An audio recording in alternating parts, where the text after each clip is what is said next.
This is the IELTS listening test.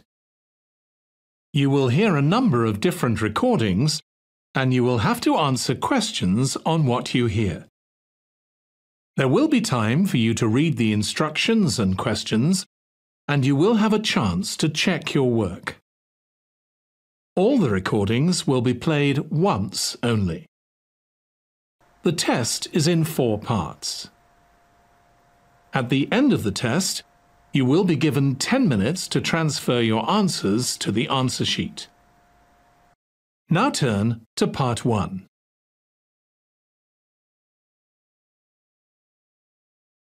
Part 1.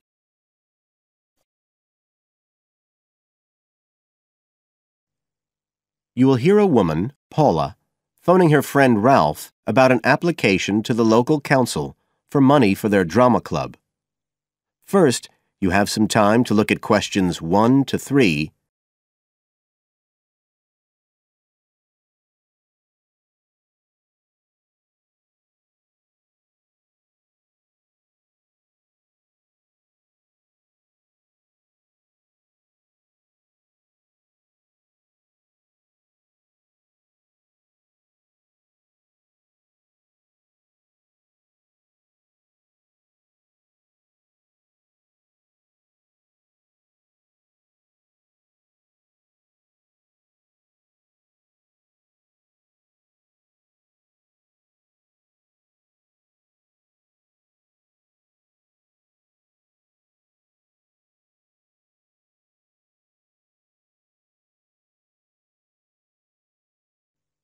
Now we shall begin.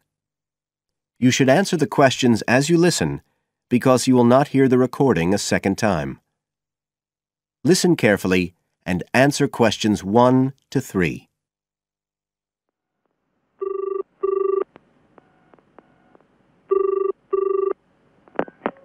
Hello? Ralph, it's Paula. Hi. You know I told you we could apply to the local council for money for our drama club? I've got the application form here, but we need to get it back to them by the end of the week. I could send it on to you.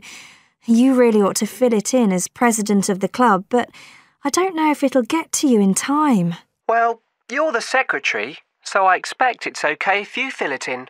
Yeah, but I'd really like to check it together. Right, that's fine.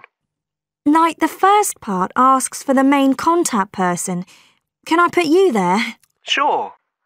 Right, so that's Ralph Pearson. Oh, and then I need your contact address. So that's 203 South Road, isn't it? No, 230. Oh, sorry, I always get that wrong. Then it's Drayton. Oh, do you think they need a postcode? Better put it, it's DR6 8AB. Okay. Telephone number.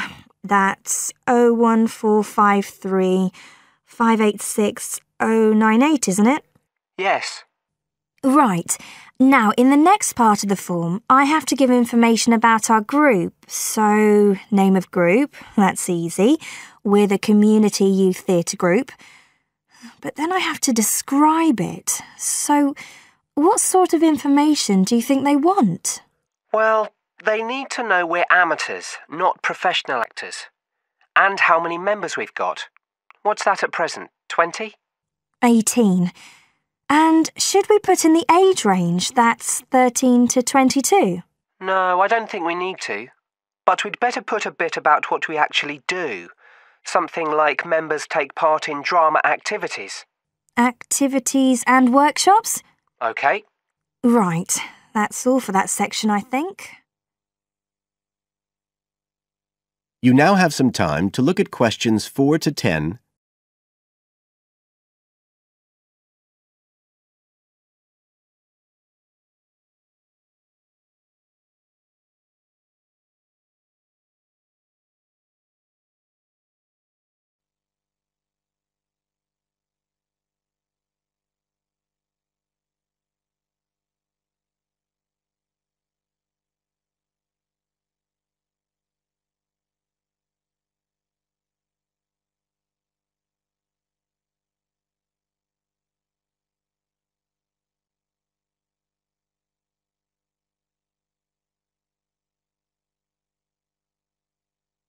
Now listen and answer questions 4 to 10. Now, the next bit is about the project itself, what we're applying for funding for. So, first of all, they need to know how much money we want. The maximum's £500. I think we agreed we'd ask for £250, didn't we? OK. There's no point in asking for too much. We'll have less chance of getting it. Then we need to say what the project, the activity is. Right. So we could write something like, to produce a short play for young children. Should we say it's interactive? Yes, good idea. Right, I've got that. Then we have to say what we actually need the money for. Isn't that it? No, we have to give a breakdown of details, I think. Well, there's the scenery. But we're making that. We need to buy the materials, though. Oh, OK. Then there's the costumes. Right. That's going to be at least £50. OK. And what else? Oh, I just found out we have to have insurance. I don't think it'll cost much, but we need to get it organised. Yes, I'd forgotten about that. And we could be breaking the law if we don't have it. Good thing we've already got curtains in the hall. At least we don't have to worry about that. We'll need some money for publicity.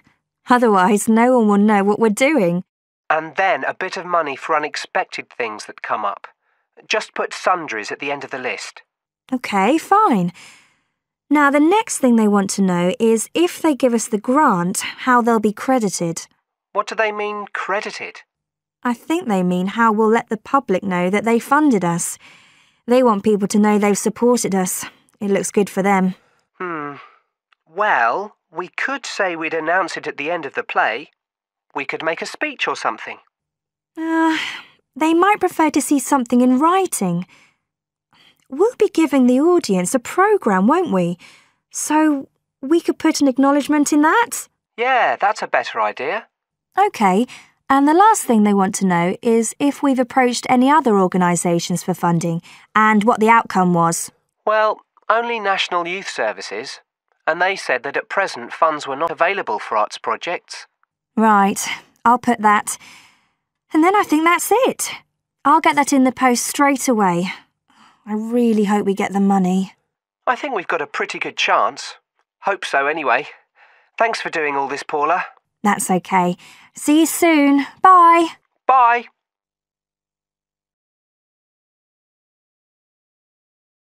That is the end of part 1. You now have 1 minute to check your answers to part 1.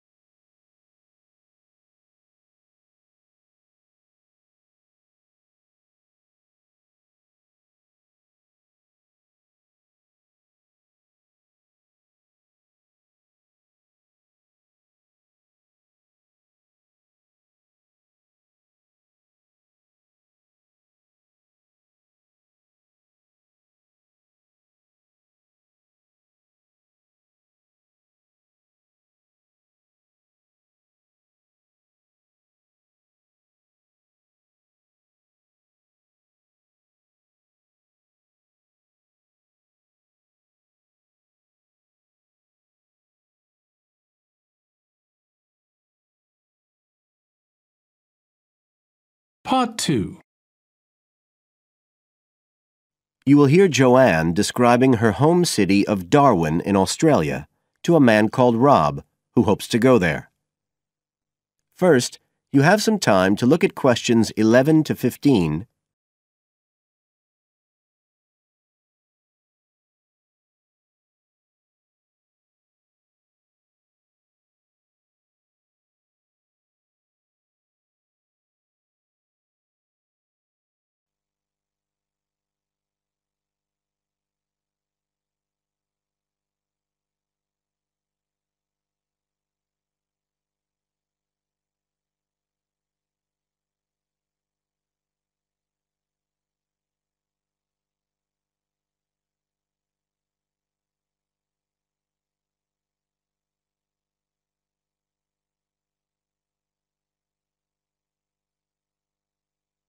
Now listen carefully and answer questions 11 to 15.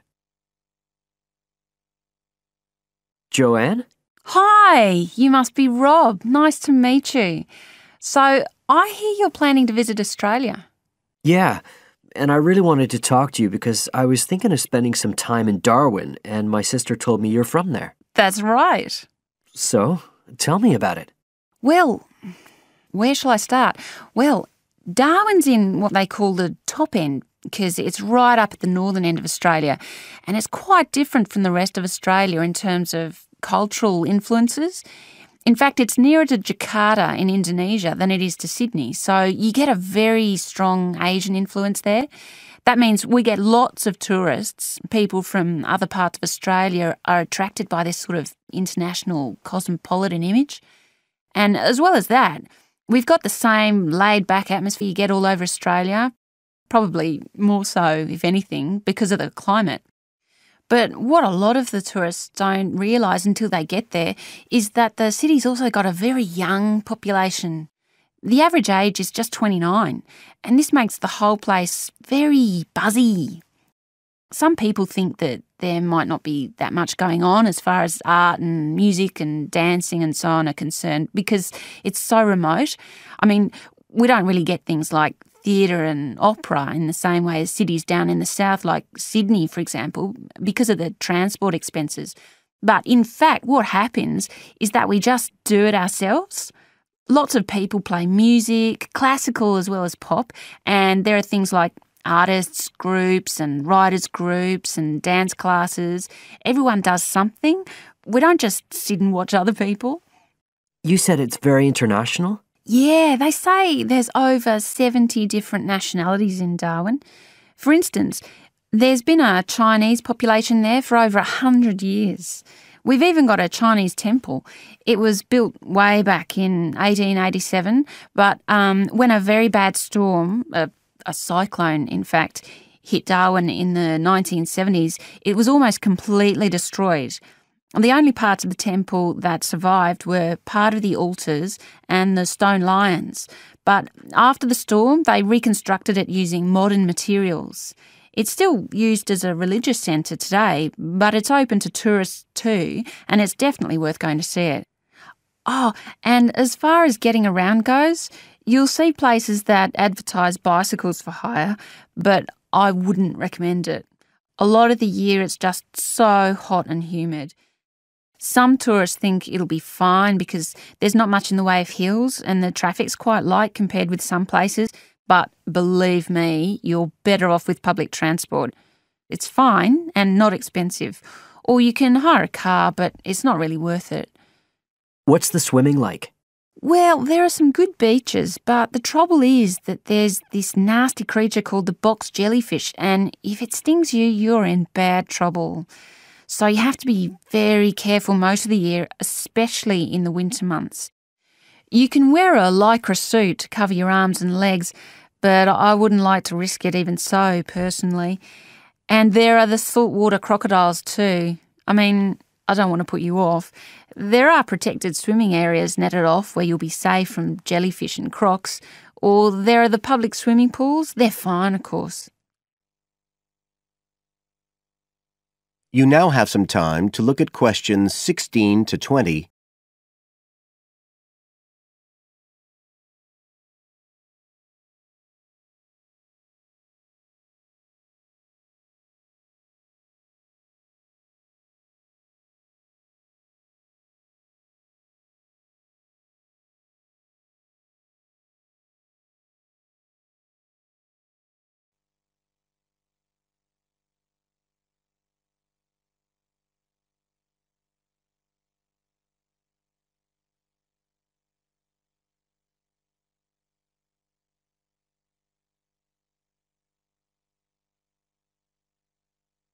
Now listen and answer questions 16 to 20.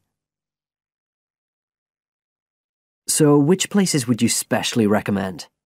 Well, one of the most popular attractions is called Aquascene. What happens is every day at high tide, hundreds of fish come in from the sea, all different sorts, including some really big deep sea fish. And some of them will even take food from your hand. It's right in the middle of town at the end of the Esplanade. It's not free. I think you have to pay about $5, but it's definitely something you have to experience. Then, of course, Darwin has a great range of food, being such a cosmopolitan place.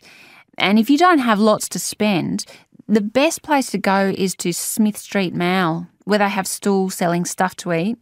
There's all sorts of different things, including Southeast Asian dishes, which I really like.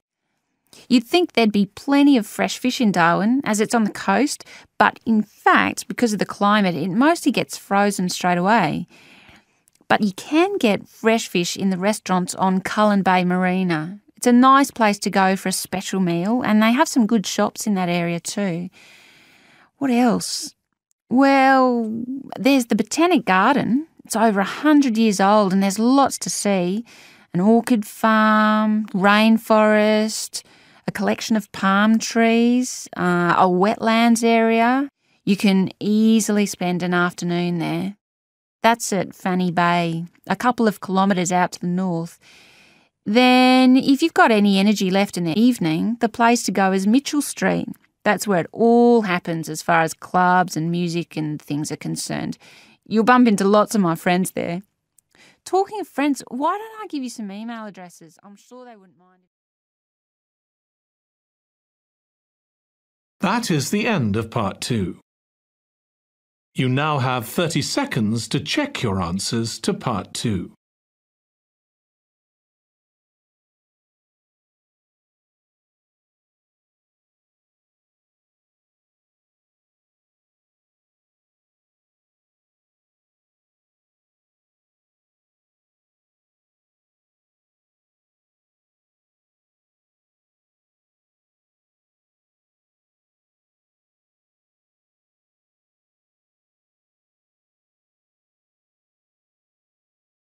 Part 3.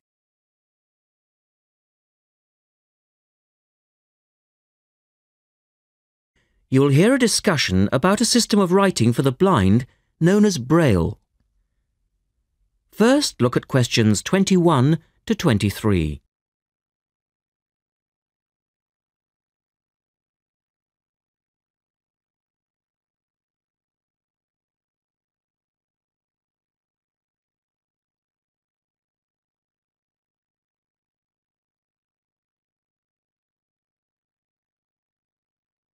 Now listen to the first part of the discussion and complete the notes for questions 21 to 23.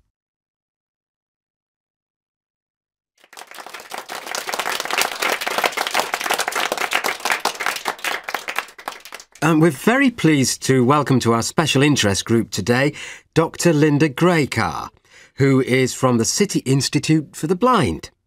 Linda is going to talk to us about the system of writing for the blind known as Braille. Linda, welcome. Thank you. Now, we'd like to keep this session pretty informal, and I know Linda won't mind if members of the group want to ask questions as we go along. Well, let's start with an obvious one. What is Braille, and where does it get its name from?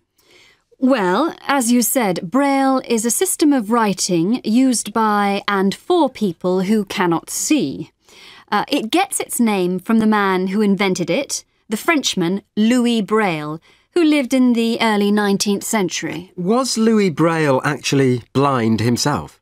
Well, he wasn't born blind, but he lost his sight at the age of 3 as the result of an accident in his father's workshop. Louis Braille then went to Paris to the National Institute for Blind Children, and that's where he invented his writing system at the age of only 15 in 1824, while he was at the Institute. But he wasn't the first person to invent a system of touch reading for the blind, was he? No, another Frenchman had already come up with the idea of printing embossed letters that stood out from the paper. But this was very cumbersome and inefficient. Did Louis Braille base his system on the first one? No, not really.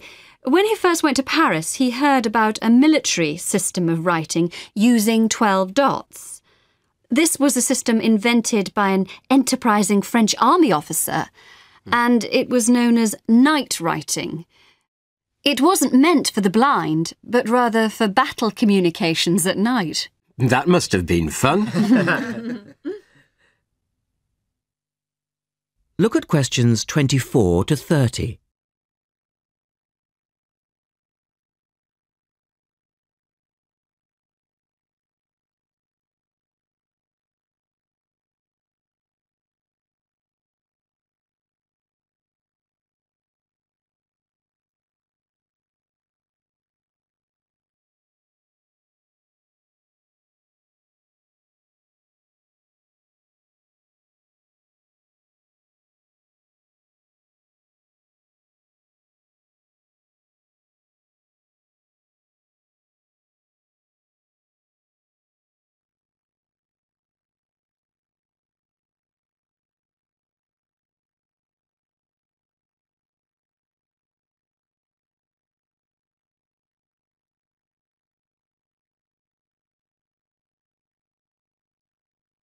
Listen carefully and answer questions 24 to 30.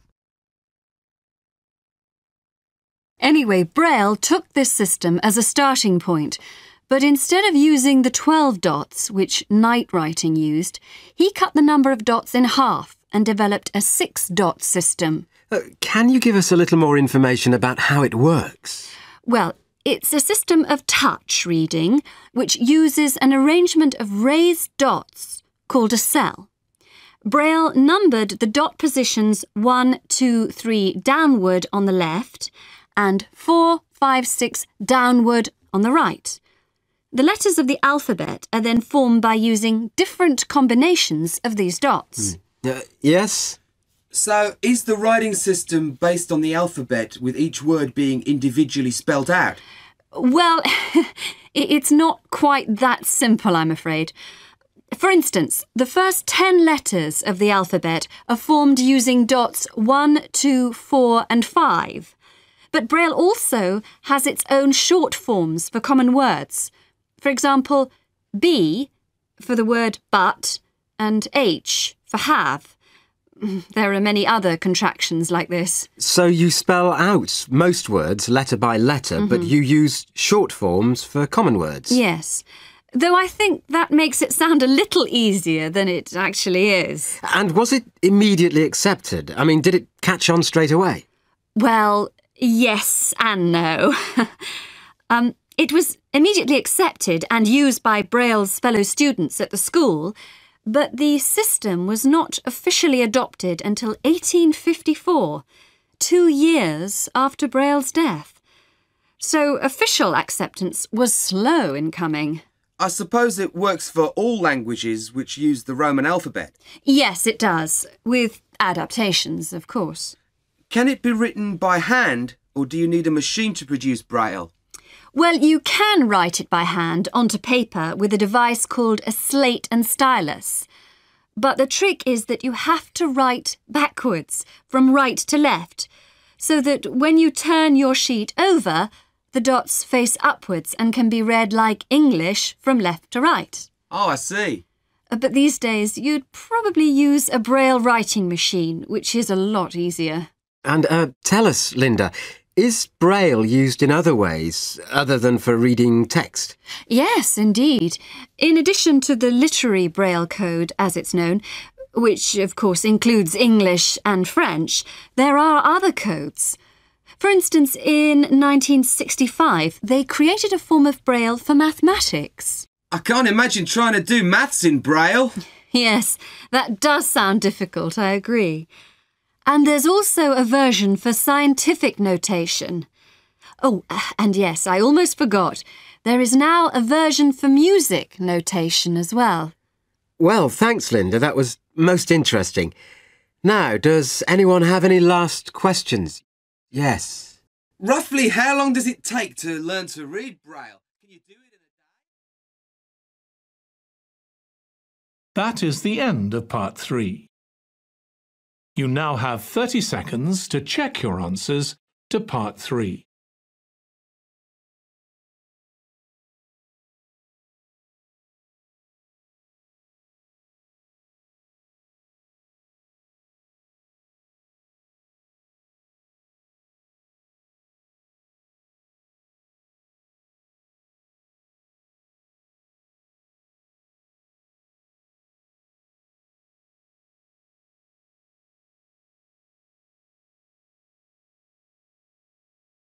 Part 4.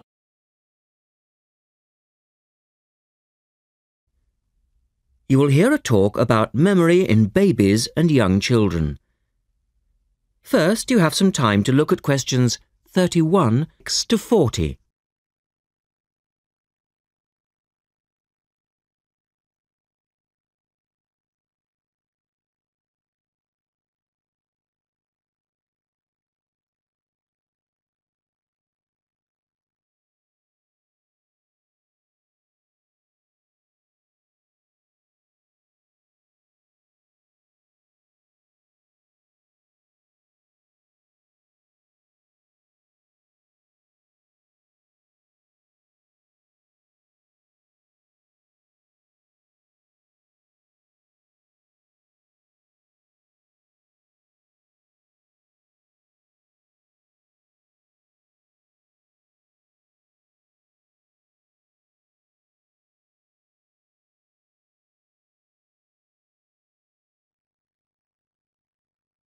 We're going to look today at some experiments that have been done on memory in babies and young children. Our memories, it's true to say, work very differently, depending upon whether we are very old, very young, or somewhere in the middle.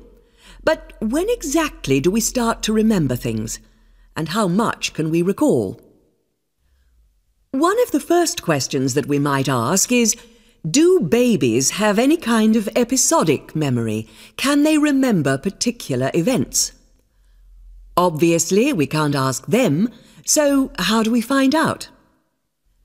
Well, one experiment that's been used has produced some interesting results. It's quite simple and involves a baby in its cot, a colourful mobile, and a piece of string. It works like this. If you suspend the mobile above the cot and connect the baby's foot to it with the string, the mobile will move every time the baby kicks. Now you can allow time for the baby to learn what happens and enjoy the activity.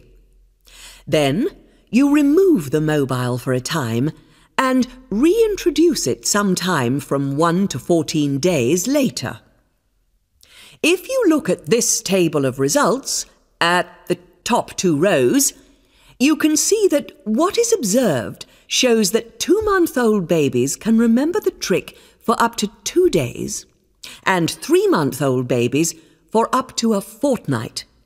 And although babies trained on one mobile will respond only if you use the familiar mobile, if you train them on a variety of colours and designs, they will happily respond to each one in turn. Now, looking at the 3rd row on the table, you will see that when they learn to speak, babies as young as 21 months demonstrate an ability to remember events which happened several weeks earlier.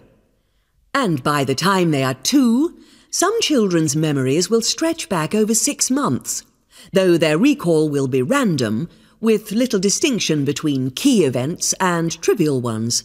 And very few of these memories, if any, will survive into later life. So, we can conclude from this that even very tiny babies are capable of grasping and remembering a concept.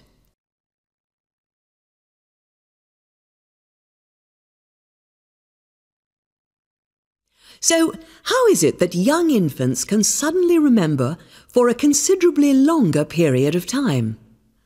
Well, one theory accounting for all of this, and this relates to the next question we might ask, is that memory develops with language.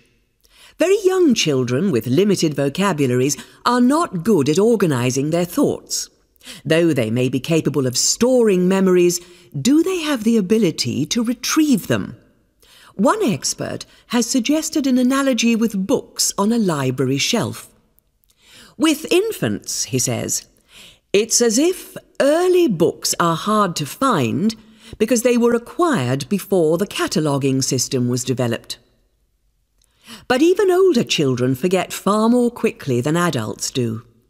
In another experiment, several 6-year-olds, 9-year-olds, and adults were shown a staged incident. In other words, they all watched what they thought was a natural sequence of events. The incident went like this. A lecture, which they were listening to, was suddenly interrupted by something accidentally overturning. In this case, it was a slide projector. To add a third stage, and make the recall more demanding, this accident was then followed by an argument. In a memory test the following day, the adults and the 9-year-olds scored an average 70%, and the 6-year-olds did only slightly worse. In a retest 5 months later, the pattern was very different. The adults' memory recall hadn't changed, but the 9-year-olds had slipped to less than 60%, and the 6-year-olds could manage little better than 40% recall. In similar experiments with numbers, digit span is showed to vary enormously.